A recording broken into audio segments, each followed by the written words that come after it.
The memory auction house smelled of recycled air and desperation.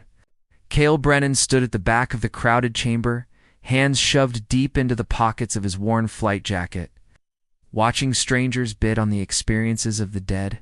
It was a macabre practice, he knew. But loneliness did strange things to people on Meridian Prime. The station rotated slowly beyond the reinforced windows, a massive wheel of metal and light suspended in the darkness between stars. Cale had called it home for 3 years now, ever since his salvage contract brought him to this forgotten corner of the Endara system. 3 years of pulling debris from dead ships, eating synth meals alone, sleeping in a cabin barely large enough to stretch his legs. He wasn't sure why he'd come tonight. Perhaps the advertisement's promise of connection had hooked something desperate inside him. Lot 17, the auctioneer droned. A summer afternoon on old Earth. Chocolate ice cream. First love.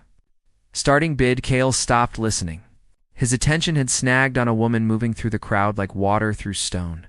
She was shorter than most of the station's human population. Her skin a rich violet that seemed to absorb and reflect the ambient light in equal measure.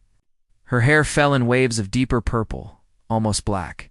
Cascading past her shoulders, she was stunning in a way that made his chest ache. Their eyes met across the room.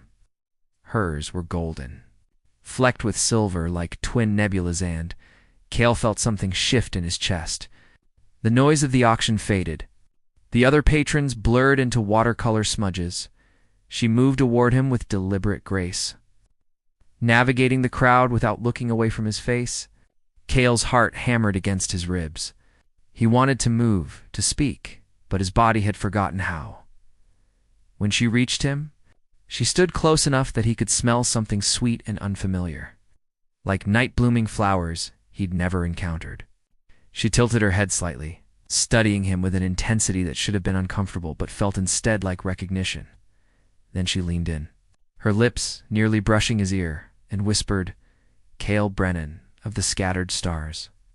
The world stopped, not metaphorically, not poetically. Time itself seemed to crystallize around them like ice forming on a window. The auctioneer's voice stretched into a low, distorted hum. The movement of the crowd slowed to the pace of glaciers. Cale's vision fractured. He saw flashes, fragments of impossible things. A desert planet with 3 moons. His hands darker, calloused, differently intertwined with violet fingers. A crystalline city beneath an ocean. Her laughter bubbling through water, a battlefield of ash and bone dying together. Her golden eyes, the last thing he saw. A garden of bioluminescent trees. Their first kiss tasting of starlight. His knees buckled.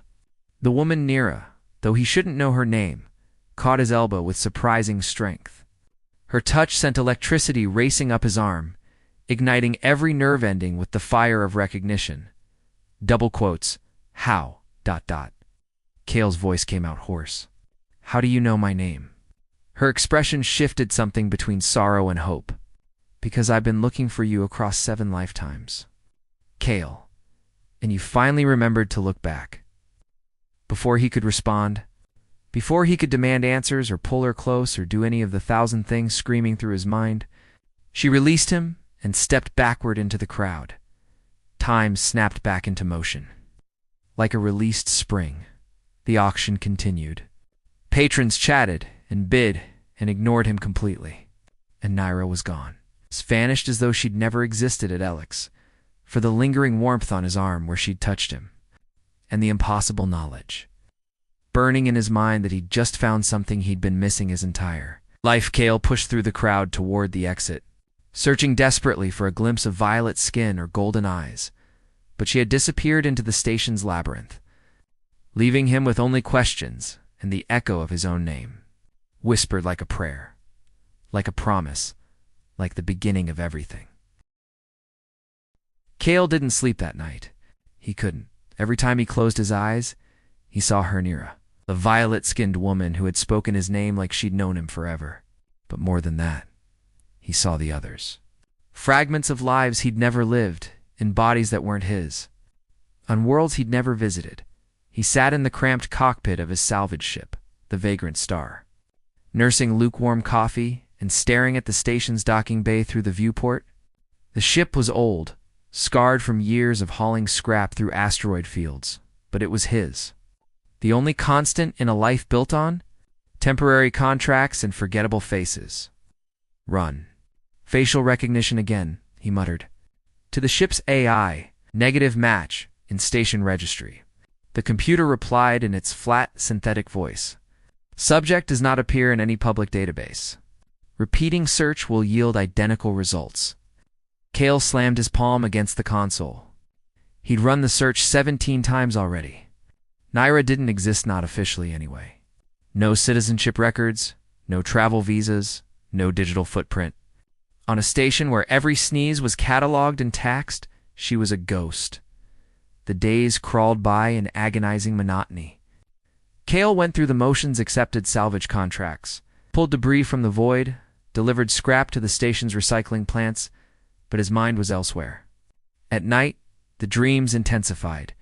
He dreamed of a jungle world where the sky burned orange, where he wore scales instead of skin and held, near his hand as they fled through tangled undergrowth, from something that howled in the darkness. He dreamed of a frozen moon where they huddled together for warmth in an ice cave, her violet skin glowing faintly in the dark, whispering promises that they'd find each other again.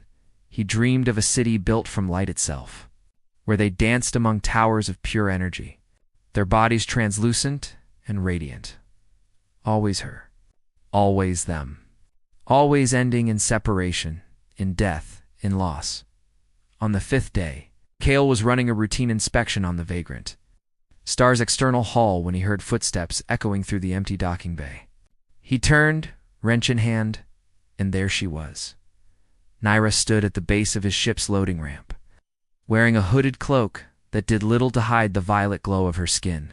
Her golden eyes found his immediately, and that same electric recognition jolted through him. You've been looking for me, she said.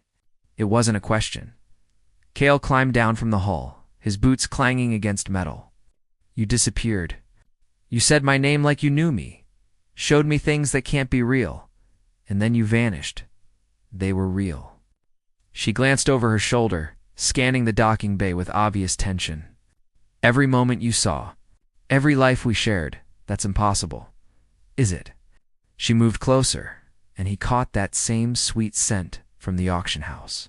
Tell me, Cale, when you dream, do you see my face? Do you remember dying in my arms on a world made of glass? Do you feel the weight of 7 lifetimes pressing against your ribs? He did. God help him, he did. Who are you? He whispered. Hey, my name is Nira Velith. I'm Velanthi, one of the last of my kind. She pulled back her hood, revealing the elegant curves of her face, the way her hair seemed to move with its own gentle current. And you and I are bound by something older than stars. We call it the soul tether. Soul tether, Cale repeated, testing the words. A connection that transcends death, transcends bodies, transcends time itself. We've found each other in 7 different lives, Cale. 7 times we've loved. 7 times we've lost each other. Her voice cracked slightly. I've spent 300 years of this lifetime searching for you. And now that I've found you, what? Naira's expression hardened. We're being watched. They know we've reconnected.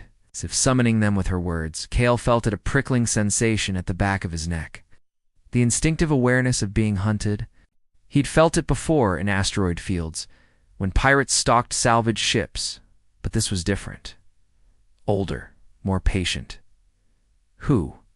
He demanded the collectors. Naira stepped closer, close enough that he could see the faint luminescence beneath her skin, like starlight trapped under violet glass. Beings who harvest tethered souls. They've hunted my people to near extinction because our bonds make us valuable, powerful. When 2 tethered souls reunite, the connection burns bright enough to be seen across systems. Cale's hand found hers without conscious thought. The moment their fingers intertwined, he gasped. Warmth flooded through him. Not just warmth, but knowing. He felt her fear, her hope, her bone-deep exhaustion from centuries of searching. And beneath it all, a love so vast it made his knees weak. I don't understand any of this, he said, but he didn't let go. You will. Naira squeezed his hand. The tether is waking up. Soon you'll remember everything, every life, every moment we shared. But Kale, we need to leave. Now. They're coming. Let them come. The words surprised him, but they felt right. I'm tired of running from things I don't understand. I'm tired of being alone. Naira's golden eyes softened. She reached up with her free hand and cupped his face, her touch impossibly gentle. You haven't been alone, she whispered. Not ever. I've been looking for you across the universe. And now that I've found you... She hesitated, and he saw fear flicker across her features. Now I'm terrified of losing you again. Kale leaned into her touch, feeling the rightness of it settle into his bones. Then don't let go. Never, she promised. But even as she said it, the lights in the docking bay flickered and died, plunging them into darkness broken only by the faint violet glow of Naira's skin and the cold, predatory gleam of eyes watching from the shadows. The collectors had arrived. Inside. Now. Kale grabbed Naira's hand and pulled her up the vagrant star's loading ramp. Behind them, the darkness moved, not empty space, but something solid and wrong. Like reality itself was being peeled back to reveal, hungry void beneath. The ship's interior lights flickered to life as they stumbled through the airlock. Kale slammed his palm against the control panel, and the ramp hissed closed with agonizing slowness. They can't enter without permission, Naira said, breathing hard. Old laws, old magic. But they'll wait. How long? As long as it takes. Kale moved to the cockpit, fingers flying over the launch sequence. Then we don't give them time. I'm getting us out of here. No. Naira caught his wrist. If we run now, they'll follow. They'll track the tether's energy signature across every system. We need to hide it first. Hide what? I don't even know what this tether thing is. Naira was quiet for a moment, then, I can show you. But you have to trust me. Something in her voice made him turn.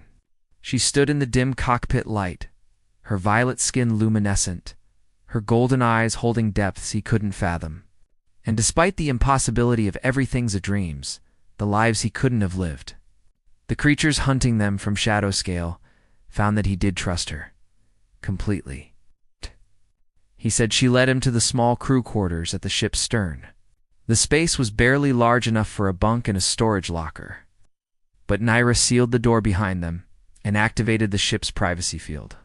The hum of the station beyond faded to silence.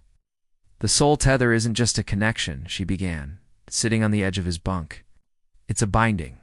Two souls recognized by the universe as complementary, destined to find each other across infinite permutations of existence.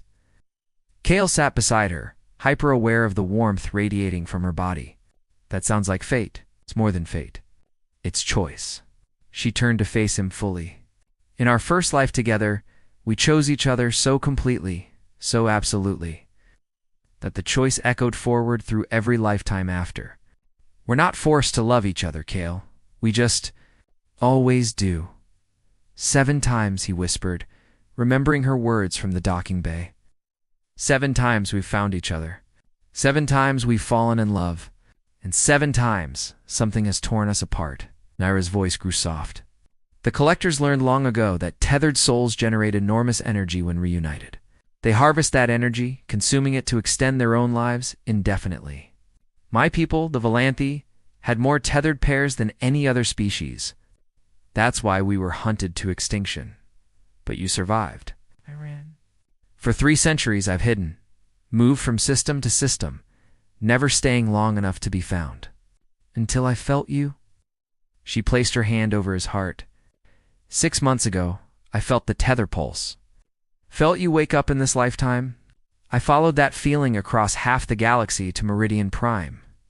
Kale covered her hand with his own. The dream started 6 months ago, 'cause I was getting closer. The tether responds to proximity. The nearer we are, the stronger it becomes, the more we remember. She leaned closer, her breath warm against his face. I can show you everything, Kale. Every life, every moment. But the memories, they're overwhelming. And once you know, there's no going back. I don't want to go back, he said. I want to understand. I want to know you. Naira smiled, a sad, beautiful expression that made his chest ache. Then close your eyes. He did. Her fingers found his temples, cool and gentle, and then the universe exploded. First life. He was something aquatic, living in pressure-deep oceans of a water world. She was bioluminescent, her light guiding him through absolute darkness. They communicated through pulses of color and sound, and when they touched, their bodies resonated like music. Love felt like drowning in the best possible way. Second life. Desert planets with scarlet sand. He had 4 arms and chitinous armor. She was smaller, softer, with silver markings that shifted across her violet skin. They were rebels against an empire that enslaved their kind. He died protecting her from execution. Her screams followed him into darkness. Third life. A civilization built in the clouds of a gas giant. They were winged, translucent, barely corporeal. Love was flying together through storms of ammonia and lightning, their bodies intertwining like silk ribbons. They lived for centuries until the planet's core destabilized.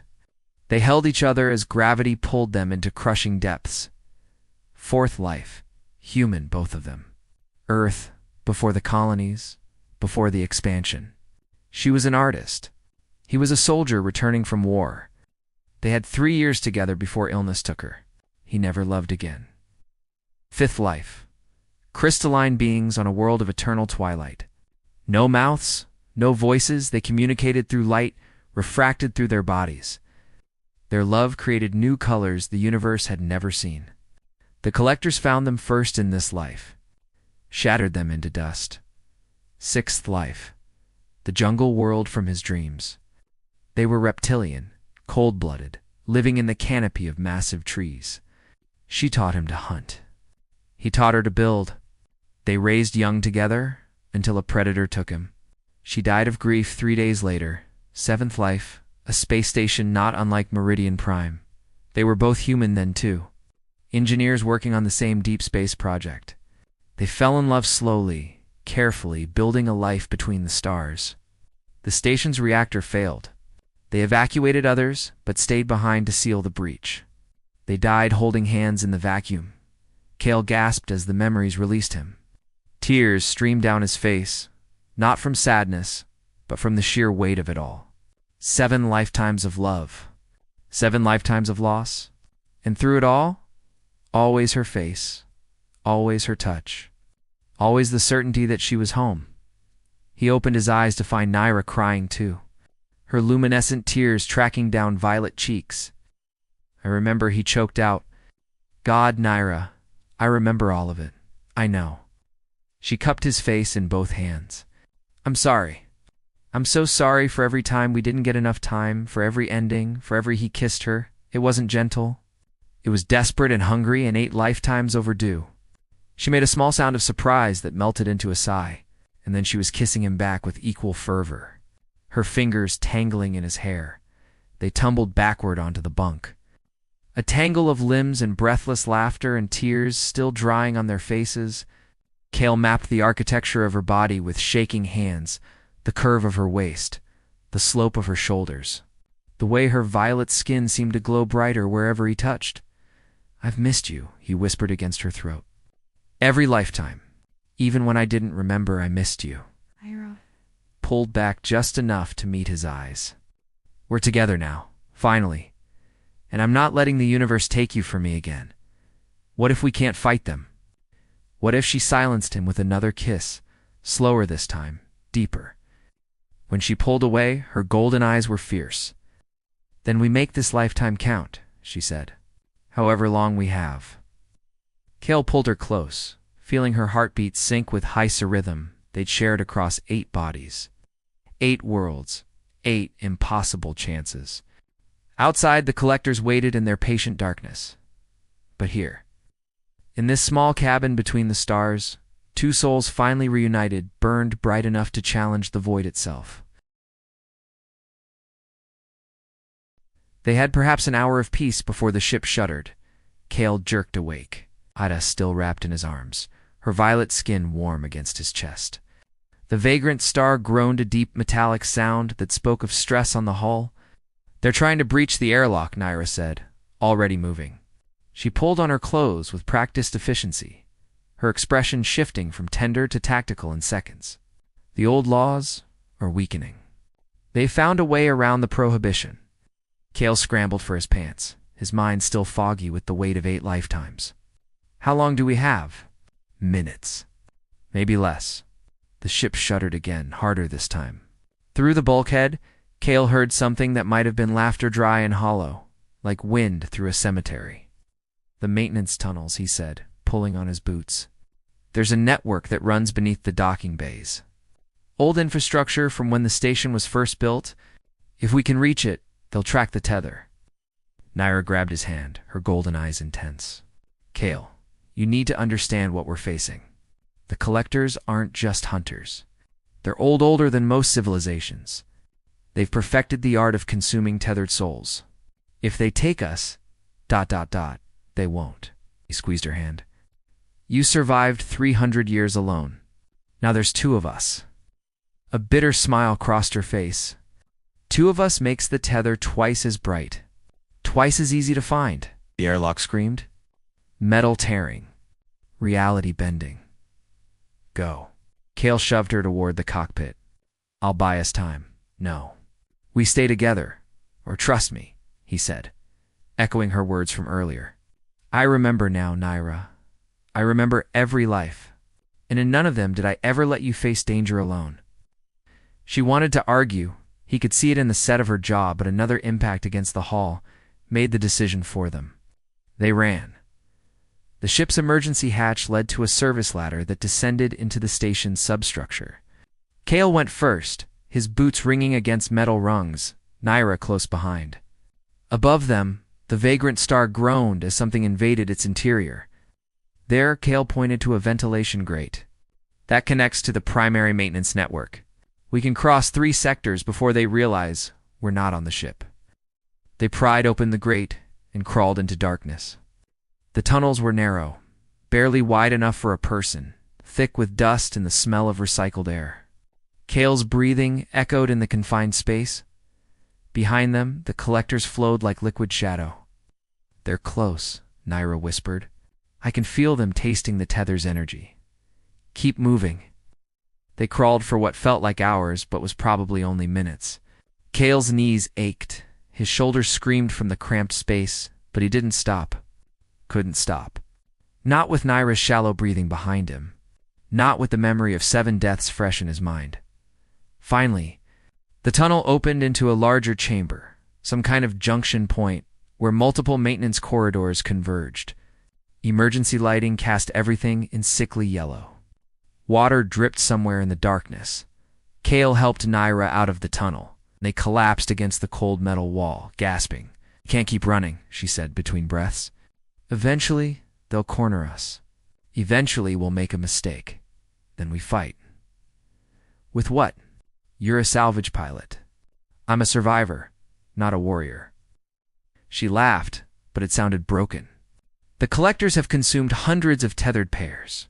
They know every trick, every hiding place. Every Cale kissed her hard and sudden, cutting off her spiral into despair. I didn't find you across 8 lifetimes just to lose you in a maintenance tunnel, he said fiercely. There has to be a way. You said the tether makes us powerful when we're together. What does that mean? How do we use it? Nero was quiet for a long moment. When she spoke, her voice was barely above a whisper. There's a way, but it's dangerous.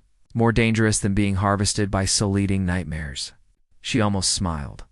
The tether can be weaponized. The energy it generates, the connection between us can be focused, amplified. My people used to do it in the old wars. Before the collectors came. She met his eyes. But it requires absolute synchronization. Our hearts, our minds, our souls beating as one. And if we fail, we won't fail. If we fail, she continued, her voice hardening, the feedback will kill us both, instantly, permanently, no more lifetimes. No more chances. The tether itself will burn out and will be scattered beyond even death's ability to reassemble. Cale absorbed this. Complete annihilation versus certain capture. Not much of a choice, but it was the only one they had. How do we do it? He asked. Naya pulled something from beneath her cloak, a small crystalline object that pulsed with inner light. This is a Valantheus soul shard, the last fragment of my homeworld. It can focus tether energy, but only if both souls are willing. Only if both souls are completely open to each other. We already are, Kale said, remembering the intimacy they'd shared. The memories flowing between them like water, not just physically. Naira pressed the shard into his palm. I need to tell you something. Something I've hidden across all our lives together. The tunnel grew colder. Shadows lengthened at the edges of the light. Naira, the first life, she said quickly, words tumbling out. When we made the choice that created the tether, I was dying. A plague had swept through my world, and I was the last of my species.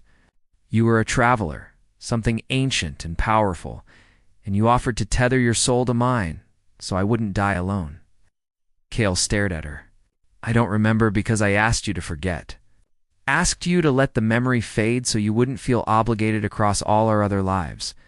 The tether was born from your sacrifice, Kale. You gave up immortality, gave up your true nature to be with me. Every life we've lived since has been because you chose me over eternity itself. The shard in his palm grew warm. I've been terrified, Naira continued, tears streaming down her face, that if you remembered, you'd resent me, that you'd realize what you gave up. And he kissed her again, softer this time, tasting salt and starlight. I'd choose you again, he said against her lips. In every life, in every universe, immortality means nothing without you. The shard blazed brilliant white.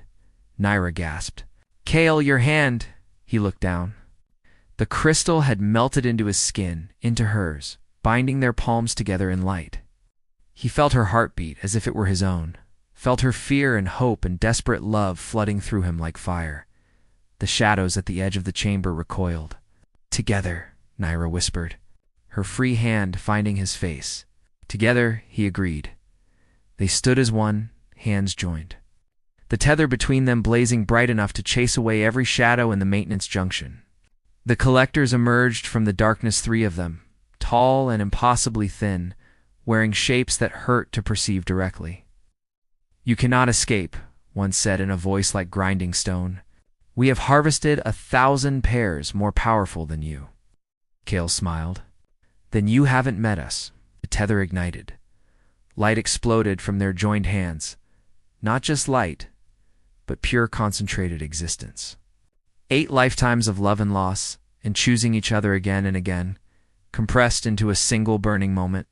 The collectors screamed, a sound that shattered the emergency lighting and cracked the metal walls. Kale felt Naira's consciousness merge with his own.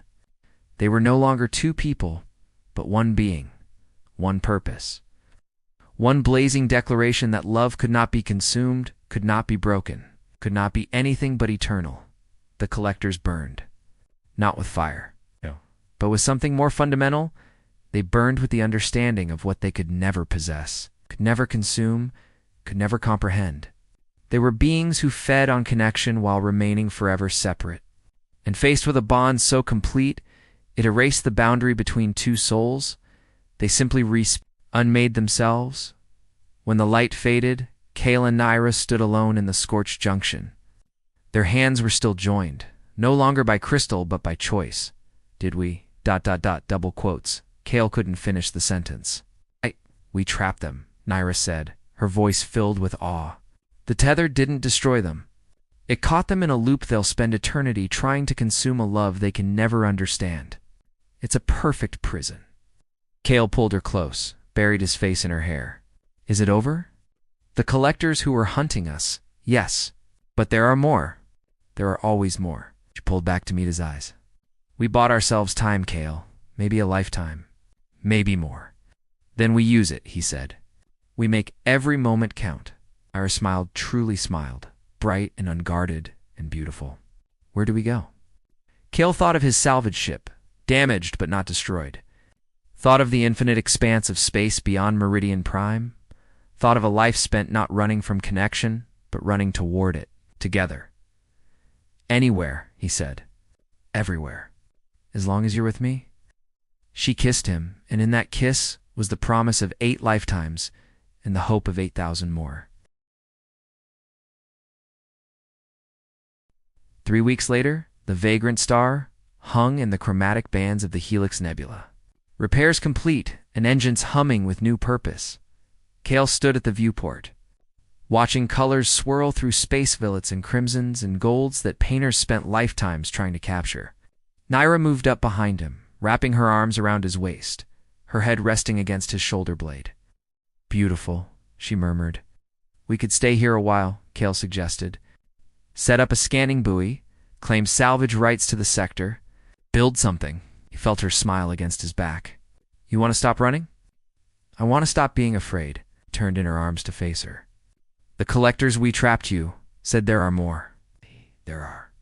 But they don't know about us yet. We have time. How much time?" Nira's expression grew thoughtful. "In the old days, before my people were hunted, tethered pairs didn't hide. They built communities, raised families, lived openly. The collectors only became a threat when they discovered they could harvest our bonds, so we could just live. The idea felt revolutionary. No more hiding, no more running from system to system. We could try." She reached up to trace his jawline with gentle fingers. "But Cale, the moment we stop moving, the moment we establish any kind of pattern, we become findable. The tether burns brightest when we're happy, when we're settled. It's a beacon." Cale caught her hand and pressed it to his lips. "Then we make ourselves a target worth the risk." Over the following months, they did exactly that. They converted the vagrant star from a salvage vessel to a mobile research station. Naira's knowledge of Velanthi technology combined with Cale's practical engineering skills created something unique, a ship that could detect other tethered pairs across vast distances. "The collectors are hunting people like us," Cale had reasoned. "Then we need to find them first. I'll warn them. Maybe even protect them." The first pair they found was on a mining colony in the outer reaches to humans who'd been dreaming of each other for years, but never met. Cale and Naira's arrival brought them together, helped them understand their connection, and taught them how to hide their tether's signature. The second was a pair of Aurelians, insectoid beings who'd loved each other across for lifetimes and were being stalked by collector agents. Cale and Naira helped them escape, used the Velanthi soul shard technique to trap their pursuers in temporal loops. Word spread quietly through the underground. Networks that smuggled refugees and harbored the hunted. There was a ship, crewed by a human and a Velanthi, that helped tethered pairs survive by the end of the first year. They'd found and aided 17 pairs by the end of the second. 43. "We're building an army," Naira said one evening as they lay together in their expanded quarters. They'd knocked out a bulkhead to create a proper living space, still cramped by station standards, but luxurious compared to Cale's old Salvagera cabin. "It's an army of lovers," Cale mused, running his fingers through her hair. It had grown longer, and she'd stopped hiding it beneath hoods. "Think that's enough to fight the collectors?" "I think it's the only thing that can." She shifted to look at him, golden eyes serious in the dim light. "The collectors thrive on isolation, on picking off pairs before they realize their own power. But together, united, we're something they've never faced before." Cale's cum unit chirped an encrypted message from one of their rescued pairs. He reached over to check it. 3 more tethered souls detected in the Kartian system, he read aloud, requesting assistance. "That's 2 sectors away," Naira calculated. "We could be there in 4 days. Worth it?" She smiled and kissed his shoulder. "Always worth it." But as they plotted the course to Kartian, Naira grew quiet.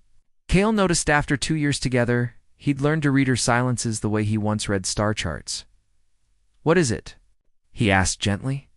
"I've been thinking," she said slowly, "about what happens when we die. This lifetime, Cale's hand found hers automatically. We'll find each other again. We always do, but what if we didn't have to?" She sat up, excitement building in her voice. "Cale the Velanthi didn't just study tethers. We learned to stabilize them, to anchor them across lifetimes intentionally. What if there was a way to remember everything from the start? To not lose years searching, to not waste time not knowing each other. Is that possible?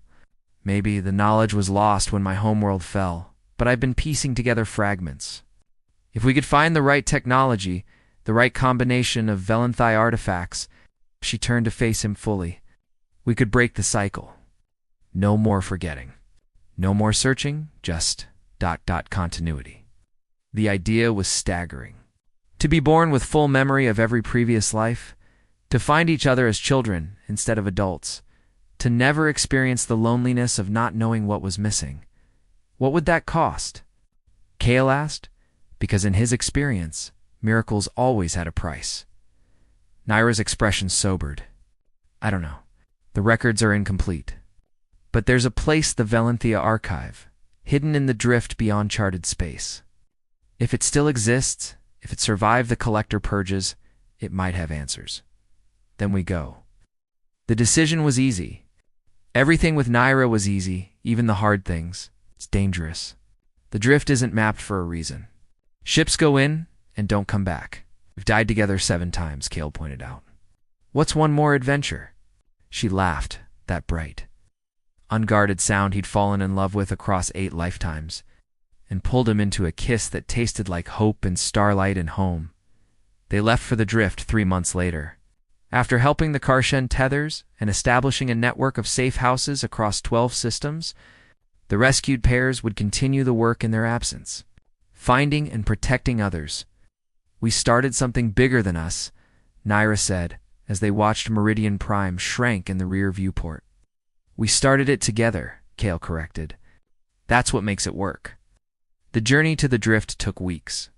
Space grew stranger at the edges of the known galaxy, colors shifted wrong. Stars appeared and disappeared without reason. Time itself seemed negotiable when they finally found it. The Velanthi archive was breathtaking. It hung in the void like a massive crystal flower. Each petal a repository of knowledge, glowing with the soft, violet light of Naira's skin. The entire structure pulsed gently as if breathing. It's still here, Naira whispered, tears streaming down her face. After everything, it's still here. They docked carefully and entered through a petal that irised open at Naira's touch. Inside, the archive was a maze of crystalline corridors lined with data cores that hummed with stored information. Holographic interfaces bloomed in the air, responding to Naira's presence. It took 3 days to find what they needed, a ritual called the Eternal Binding. It would lock their tether in place permanently, ensuring that every future lifetime would begin with full memory of all previous lives. But there was a catch. It can only be performed once. Naira read from the ancient Velanthi text. And it requires a sacrifice, something precious from each soul, given freely to the tether itself. What kind of sacrifice? Cale asked. The text was frustratingly vague. Something that defines you, something that makes you who you are. They spent that night in the archive's central chamber, lying together under a dome that displayed every star in the galaxy, discussing what they would give. I could give up my memories of being alone, Cale suggested. The 300 years before I found you in this life. Oh, no. Naira said firmly. Those memories made you who you are. Made you patient enough to trust me, brave enough to fight for us. Then what? She was quiet for a long time. Then what if we each gave up one lifetime, one perfect memory, one complete life together? We'd still have 6 others, but we'd sacrifice one to secure all the futures. It was brilliant and terrible. To willingly forget an entire lifetime of love, to create a gap in their shared history, felt like cutting out a piece of their souls, but for the promise of never forgetting again, of always finding each other immediately in every life to come, ... Which life? Cale asked. They chose the 4th, the human lifetime on old Earth, the 3 brief years before illness took her. It was beautiful and heartbreaking and complete in itself. A perfect sacrifice. The ritual was simple, but profound. They stood in the archive's heart, hands joined, the Velanthi soul shard between their palms. They spoke the words together in a language older than either of them, and felt the 4th lifetime slip away like water through their fingers. Cale couldn't remember it. Amor couldn't remember her face in that life. Couldn't remember the war he'd returned from, or the illness that took her. It was just ... gone, but the tether blazed brighter than ever before. He felt it lock into place, a permanent fixture of their souls. From this moment forward, in every lifetime, in every body, in every world, they would remember, they would know. They would find each other immediately and never waste a moment apart. "It's done," Naira said, her voice filled with awe. Kale pulled her close. "Do you regret it? Losing that lifetime?" "No, because we just guaranteed infinite lifetimes to come. We'll make new memories, Kale."